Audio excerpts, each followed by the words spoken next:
So since he was Moabite and David's mom was Israel, pure Israelite, he started to worry that his bloodline was impure. And so because he was worried about that, he thought, okay, I need at least one like pure blooded heir.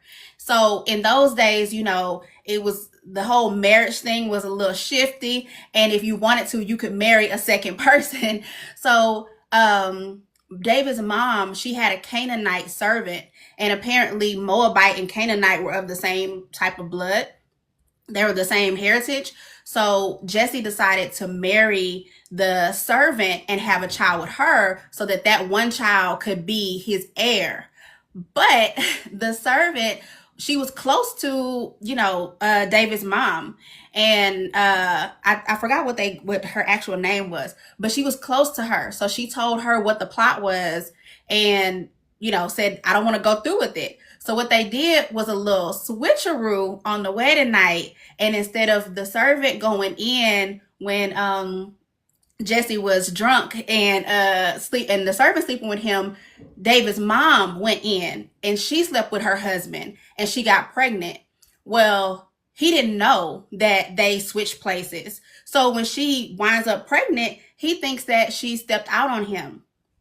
And now, of course, the easy fix would be to say, no, I came in and slept with you when you thought it was going to be, old girl. But it said that back in that day, like you could be killed for embarrassing a man, and embarrassing, like that would have been embarrassing to him. So instead, she just let him think what he thought, because at least he still stayed married to her. He still kept David, even though in his mind, David isn't his child. When in fact, he's as much your child as all these other children. So yeah, that's yeah what that was. And where did you find that at? Girl, I had to look as I was Googling and I was like, what do the Jewish culture say about David's mom? And so I found like two articles, and one of them, I have to find it again and I can send it to you because I forgot like where it was. But one article spelled it out real, real clear. Like, and it went all deep into Moabite and, how they converted to Israelite and all that. It was a lot. It was a lot, but it was real interesting. That's good information, and it explains it, because it seems like his brothers looked down on him. And then there was a point in the movie, not in the movie, in the show, where him and his mom are walking away from, looks like they had all come together for worship. Yeah. And because they're worshiping under the sun, the stars aligning like they did at the beginning of creation. And it was like a once in several years, hundreds of years type of event. And they were all out there worshiping and singing the beautiful songs that you mentioned on last week. And then this man, as they're walking away, he makes a comment to David and his mama, like basically telling David's mama that she ought to be ashamed, that they don't belong there. And so between that and then the way that the brothers treat David, and the fact that the dad kind of pushed David out, which there's more to that and we'll get into that. But the fact that the dad has that Jesse has David like working as a shepherd instead of doing what his brothers are doing, all of that context gave me this feeling like, oh, he must be like the side chick, baby, or something like that. You know what I'm saying? Yeah, exactly. And the thing is, like I said, that article, it went deep into the story, and it said that even with the sons, because they are her sons too, with them also believing that she cheated on Jesse, they no longer considered her their mother, and they actually wanted to stone her for stepping out on him. Of course, Jesse wouldn't allow it, I guess just because out of his love for her. But yeah, and so for me, that explained why, because in my mind, I'm like, well, when you look it up, it says that Jesse only had that one wife. So I'm like, so then she got to be the mama of these other kids. So when I found that article, it made sense. And you saw in the story at some point when David asked his brother Eliab what he remembered of his mom, he was like, she was a wonderful woman. She filled the house with joy, and I wish I had been kinder to her. And that's all he says. He doesn't acknowledge that she was my mom too or anything. But again, that article, it says that, like, and I believe it in that culture, you know what I mean, that they would want to stone her for that. And basically the sons, like, denounced her, like, you're not our mama no more because you stepped out on our daddy, and that's, whatever. So yeah, child, it got real. Oh, wow. Now, see, I just learned something. I did not dig that deep. That's a good one. That's good information, and it makes a lot of sense. And I think it kind of, maybe that's where they get some of that, how they build her story on the show, the dramatization. Maybe Yeah. that's where they get some of that from, because maybe they did do that level of research too when they saw that, because there was this outcast feeling there. Oh yeah, absolutely. Like, and I don't know, like, I didn't do a deep dive into like how she died. So I am curious to see that, though. I'll probably look that up next. But so in the story, like, the next thing we see is that the lion comes and kills David's mom. Well, she kind of sacrifices herself. Um First off, what I like, after they were leaving that, like, ceremony on the mountaintop, and the man is like shaming them or whatever, I like that the mom was like, okay, hold on, don't let people tell you who you are, like, you let God tell you who you are. And then she tells him to kind of stand still, close his eyes, and just breathe and listen to see what God says. And I love that, because we're always letting people basically, feed into us and tell us, like, who we are or what we should be or whatever, and letting people's words take root in us. And she's teaching him at a young age, like, no, no, no. Like, people don't get to tell you. And the mama kind of read that man before she walked off. Before she walked off. Read him for filth, honey. Read him for filth. She was like, I'm going to go. But first, let me tell you something. She said, you may not know me, but I'm what they call a seer. And what I see is that my son's name will be spoken about long after you're forgotten. I said, you better tell him, okay? She told him, and I love that she spoke the promise over. It was like it was meant for David. Like, Yes. David's life was meant to be. Everything was ordered according to God's purpose, because she spoke the promise over David then as a child. I know it was a dramatization, but still, she spoke the promise over David then as a child, well before God even revealed that to him. So I just think that was just so amazing. Exactly, same. I love that. Like, because you have to speak over yourself. You got to speak over your kids, and she was the only one who did that for David. Like we said, he didn't have that love from his father because his father thought he was a bastard. He didn't have that love from his brothers.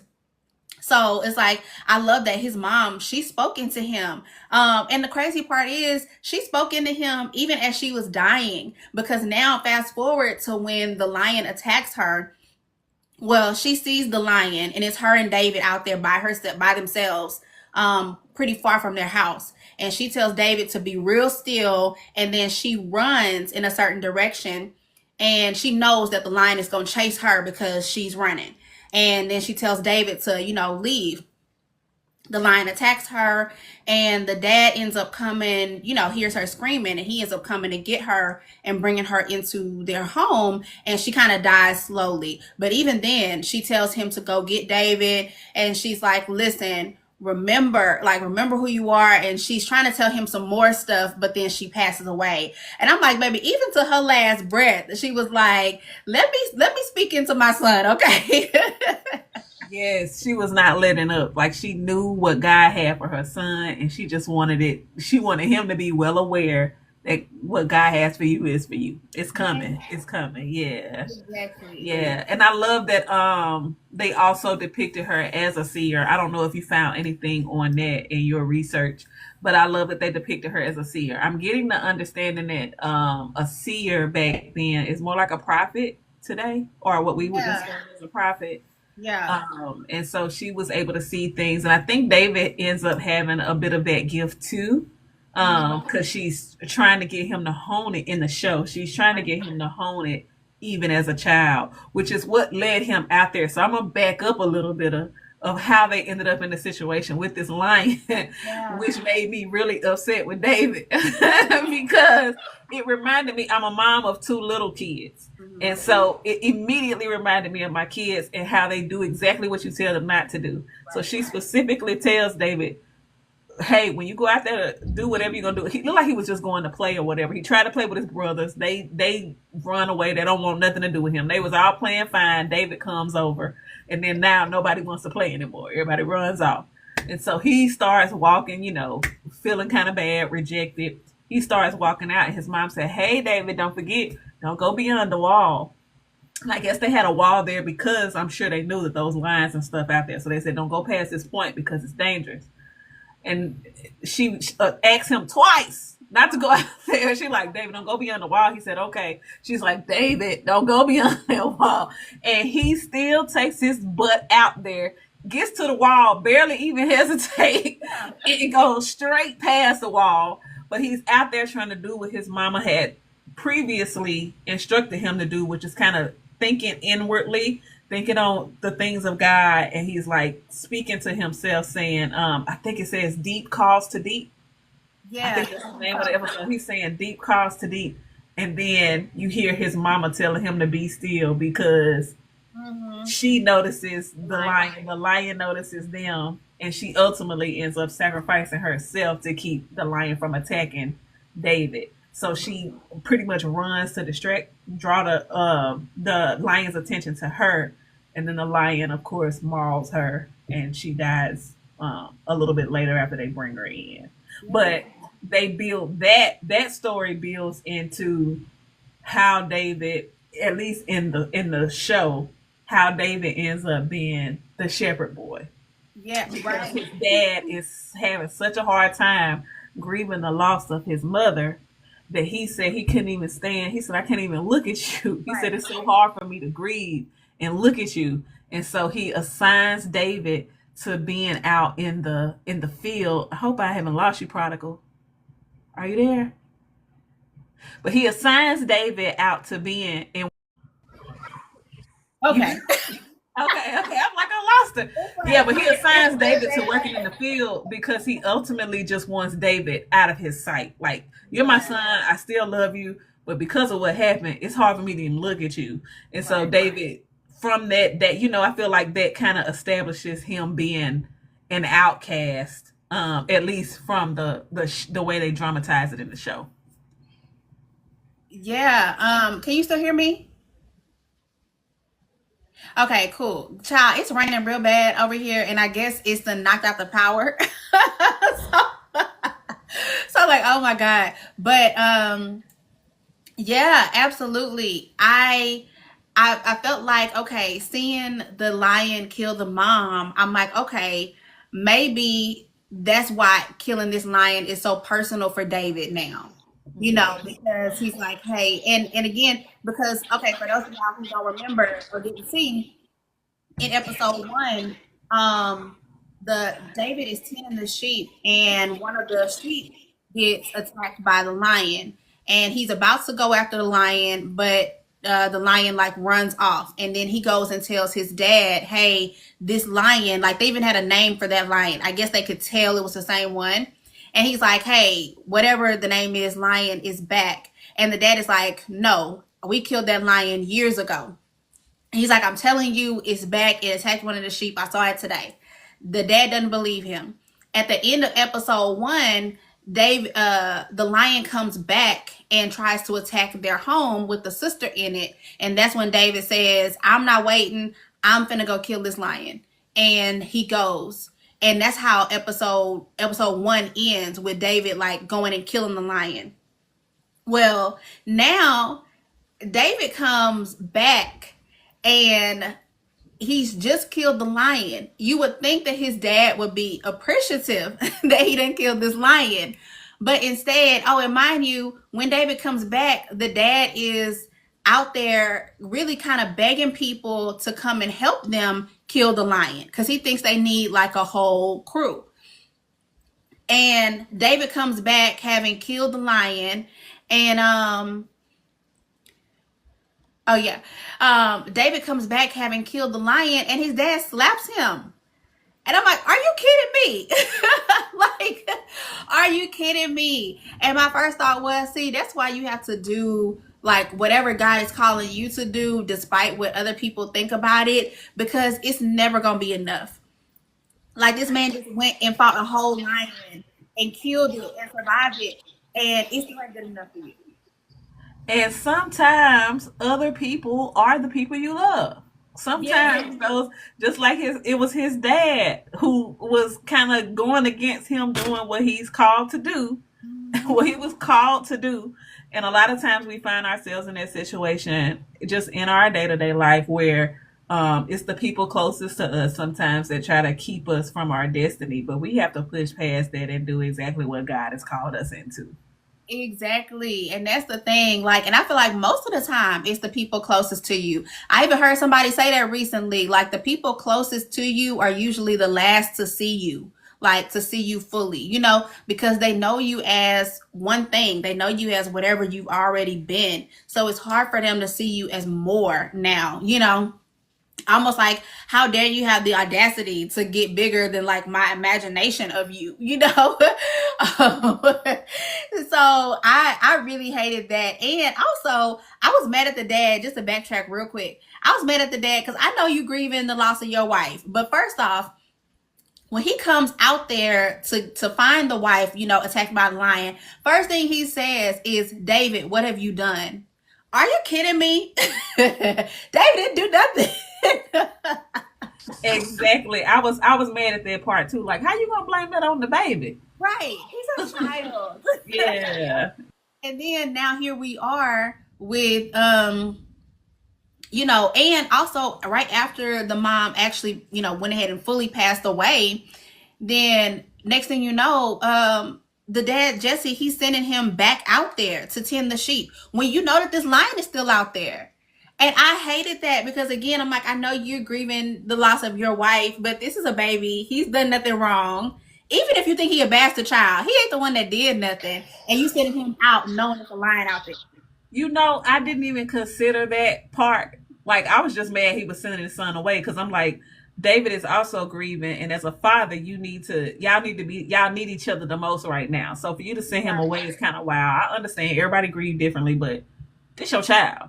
And he just lost his mama. He really needs dad right now, and you're sending him away. But I didn't even consider the fact that the whole thing came out of danger and you sent him back out into that danger. That's a good call out. Exactly, girl. That rubbed me the wrong way because I'm like, it's like you don't even care, like if he gets attacked by the same lion because you literally just saw it out there. But like whatever with him, just as long as you get your space and you get to grieve how you need to. Crazy. The other thing, I think, moving further along in the story, another thing that happens in this episode too, because that is I think that's kind of like thinking in the past because it shows David when he's younger. In episode 1, when we come in, David is, I guess, a teenager at this point, and he's been doing the shepherding for quite some time. So we get past the point in the plot of with his mom, and we get to where I think are we back with Saul at this point? Yeah, Saul wakes up from his long, like, okay, yeah. So Saul, after Samuel takes the anointing from Saul at this party, on in episode 1, Saul goes into this like haze. It's like on the screen it looks bluish, and you can tell that Saul is starting to lose his mind. And it makes sense because, like Samuel said, God has removed his anointing from you. He's removed his hand from you. So they're really trying to depict what it looks like when God decides to give you over to a depraved mind. And so next thing we see, Saul is like, he's asleep, and apparently he was asleep for a long time and being tormented in his sleep because his daughter mentions like his screams. She's like, I can't get his screams out of my head. But Saul wakes up, and child, when he wakes up and for one, he goes ahead and tells his wife and his friend Abner what happened. Because, see, at this point, nobody knows what happened. It was just him and Samuel in this tent. All they know is that the thunder started rolling afterwards, and King Saul is like acting different. So he goes ahead and tells his wife and his friend Abner that Samuel told him God's anointing is off of him, and and they decide to go and be spies and send somebody to follow Samuel as he goes to anoint the next king. Child. And so King Saul tells Abner, send somebody to follow him and report back to me on who he chooses to anoint. And child, the wife had something different in mind. She was like, no, when you find them, you kill that person, you kill a whole family. She was like, look, I don't ask that much of you. No, actually she did. She said, I know I ask much of you, but I need you to do this extra thing too. Because this is really important. Which I think that part, always trying to tie it back to how it's different from the Bible, just because that was a big thing about this show. I don't know that that's covered. I don't think that's in the Bible, that piece there. Yeah, I didn't see it. But you know what? I like that they put that in there because it fits for that time period. Like, historically speaking, if you look at anything like BC time, when somebody was king and you knew that somebody else had a claim to your throne, you killed them. You killed them. You killed their kids, because you knew that as long as they're alive, they're a threat to my kingship or whatever. And so I like that they put that in there because it does make sense for what would have happened during that time. They would have said, nah, if that's who God is choosing, kill him, kill his whole family. Nobody else knows. And so I get to stay king. You know what I mean? It makes sense.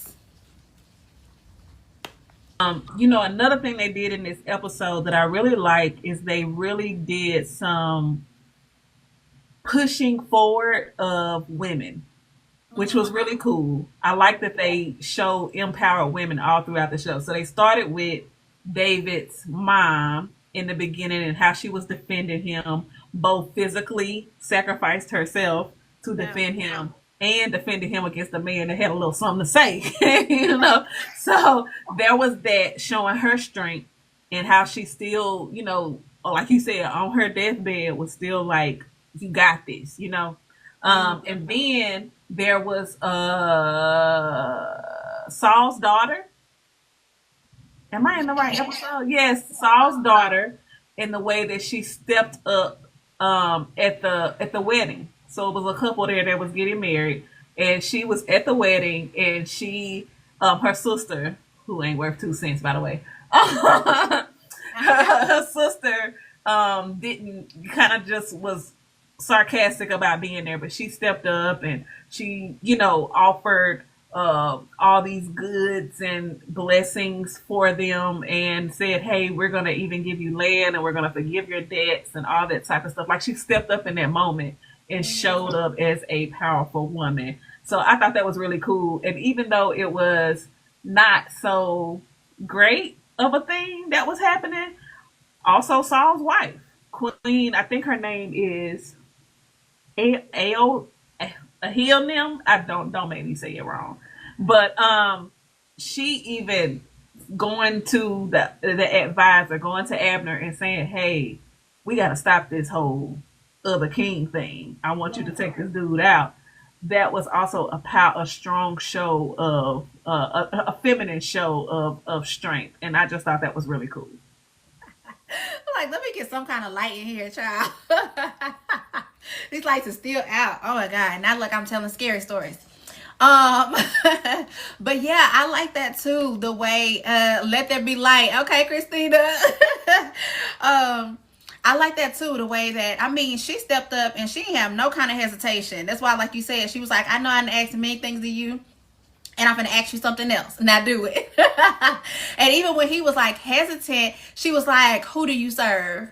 And then he got quiet and she's like, say it. Like, she was not making it at all. I absolutely loved it. Oh my God. And so, yeah, I like that too. The way they had women, kind of step up and be, more involved in this episode. And so where were we? So he's So really, I think we're at. So they were at the wedding. He meets this girl. I think they're trying to put David with this girl. I don't know. I haven't read that far ahead because I'm trying to read along with the story. But I think that Saul's daughter is gonna become David's love interest. The way that they portrayed it in that episode. I don't know if that's the truth, but that's the way they portrayed it in the episode. I don't know if that's the truth, but that's the way they portrayed it in the episode. They're trying to develop that story there. They pretty much just introduce their kinship or whatever, introduced it to us. Nothing really happened, but we see the vibes. We see the vibes. Right. So there's that, and then oh, you wanted to say something on that? Go ahead. Oh no, I was just saying, you're right, Christina. Like she stepped up for her husband, but not for God. And one other thing that, like that stuck out to me in that moment, when Saul first told them, okay, Samuel has told me that God has removed his anointing from me and they're making somebody else king. His wife was like, no, that can't be. That's treason. And if, and you've been anointed like 3 times. So like, no, this can't happen.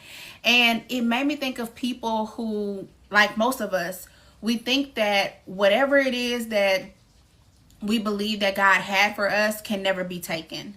Like, and we love to say things like, oh, what's for me is for me. And lately I've been, just reminded that yes, what God has for you, he wants to give you, but that doesn't always mean that you're going to get it, or that doesn't mean that you're going to get it and be able to keep it if you're not acting right. Exactly, Christina. He gives and he takes away. Like, I have no doubt that if Saul had done what God asked, yes, he would have kept his anointing and he would have kept being king until he died, probably of natural causes or something. But when you're not acting right, when you are continuously disobeying God, he can say, all right, let me get this to somebody who's going to do what I tell them to do.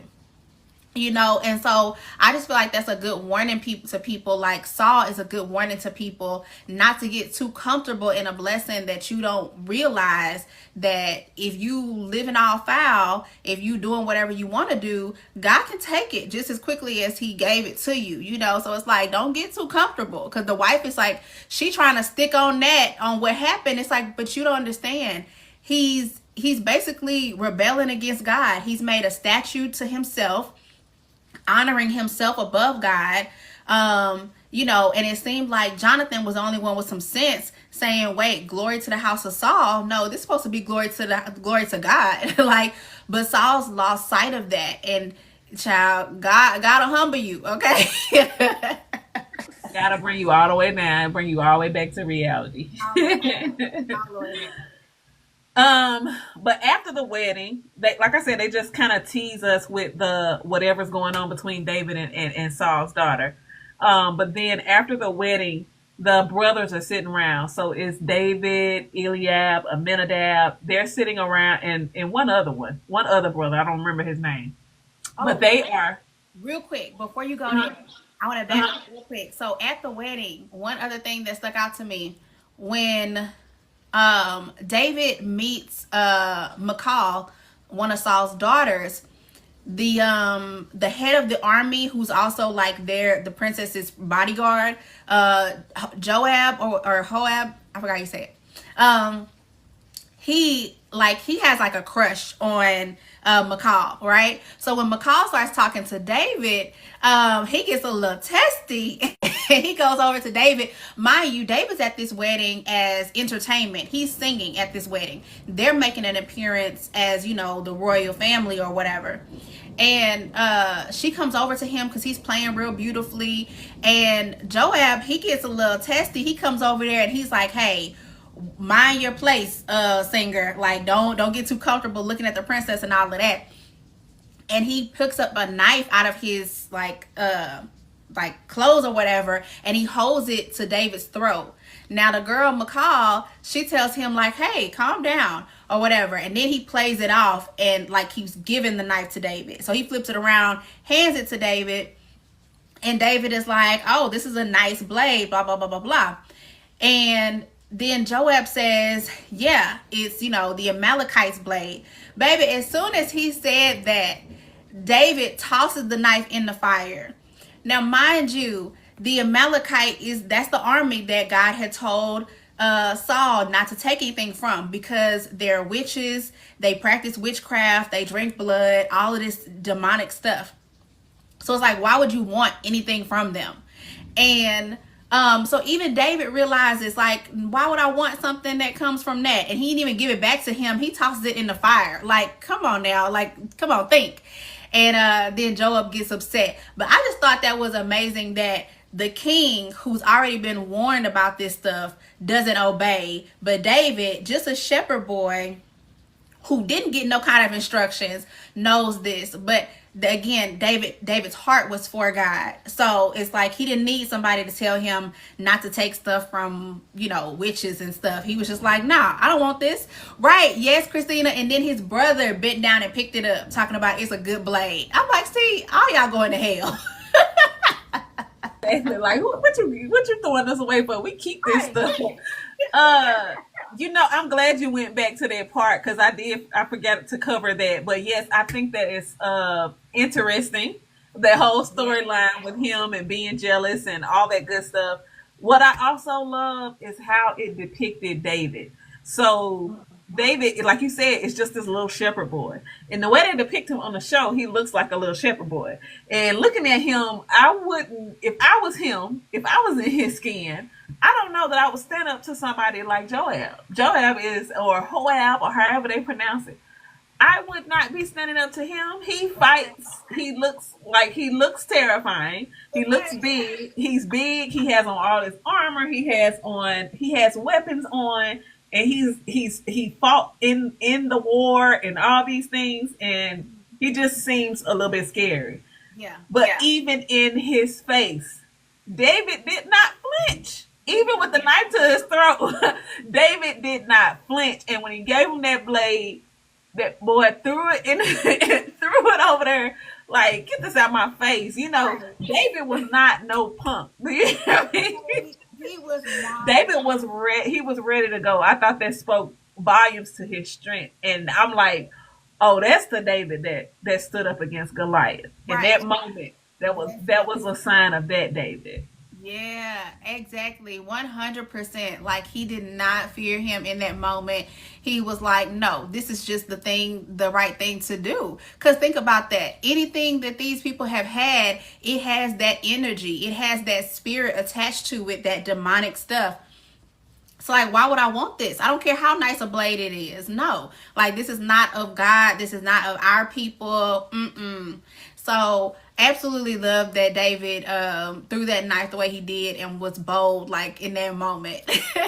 Okay, now we can go ahead and move up to him and the brothers. Yes. Thank you for taking us back and reorientating us. Yes, so David is sitting out there with his brothers, and he expresses this desire. As we all know, David just want to fight. Apparently, because he keeps telling people about he taking on lions and tigers and bears. Oh my. David is ready to go. Okay, he wants to fight just like his brothers. He want to fight alongside them, and so he expresses this desire to get involved into those affairs. And his brothers are pretty much mocking him, doing what brothers do. Like, he the little brother, so boy, you ain't got what it takes. You're not gonna get this. They jest and joke a little bit, which I liked. I know all that was dramatized, but I just like that they added that in there, because that's likely the type of things that happen. I mean, that's what we see happen in our own lives, just joking around. And so they're joking around with him, and he keeps highlighting his eagerness to serve, and he even like proves it to them. And at this point, we're seeing David with that doggone slingshot, and that slingshot, and that he a beast with that rock and that sling. You hear me? And so he's showing them, hey, they do a little bit right quick, and they're like, okay, if I can hit two of these, he has like some things standing up. You would imagine if somebody was like, shh, I can't say that word. Uh, Practicing knocking some things down. I'll say it like that. Yeah. If they were practicing knocking some things down, he was like, I can hit two of them at once with this if I throw this slingshot right. And so it was like, okay, if you can do two at once, then we'll basically consider allowing you to come alongside us. Yeah. And so David does exactly that. And so his brother ends up taking him to this burnt village that we see from the first episode. Right. The The one Goliath and the where it Philistines. opens up. Yeah. And there is when they are while they're looking around, and he just taking them out there to show them, hey, this is the type of wreckage that you have to look forward to since you're so anxious to do this. And then, sure enough, while they out there comes an attack from the Philistines, and I'll let you take it from there. Yes. Oh my God. So he takes, uh what's the name? Eliab takes David, and like then he said, he takes him to the village that we saw in episode 1 that Goliath and the Philistines had already attacked. They had killed everybody. And in this, David runs across this king. So let's take you back for a second. Earlier in the episode, we see King Achish, and he gathers 4 other kings to try to come up with this plot to take Saul down. He's tired of Saul like winning all these battles, and he's like, he's winning against gods and all these armies and stuff. We need some sort of god to take him down. So we need to, figure this out. Baby, them other kings are not having it. They like, sound like you trying to get revenge because Saul killed your daddy back in the day. We don't want to do this. And child, they walk out of the poor man. I'm just interject right here to say, I love how they shut him down. I mean, they all just walked out like, boy, we ain't finna fight your battle for you. Okay, yes, they were cold with it. One of the dudes even said, he was like, I miss your dad and I miss his wine. His selections were better. And like leaves. And I'm like, oh my God, you could have been a little nice. But child, so them kings ain't having it. They don't want to get involved. And he says to like his servants, he's like, we have to go and find new gods or whatever. So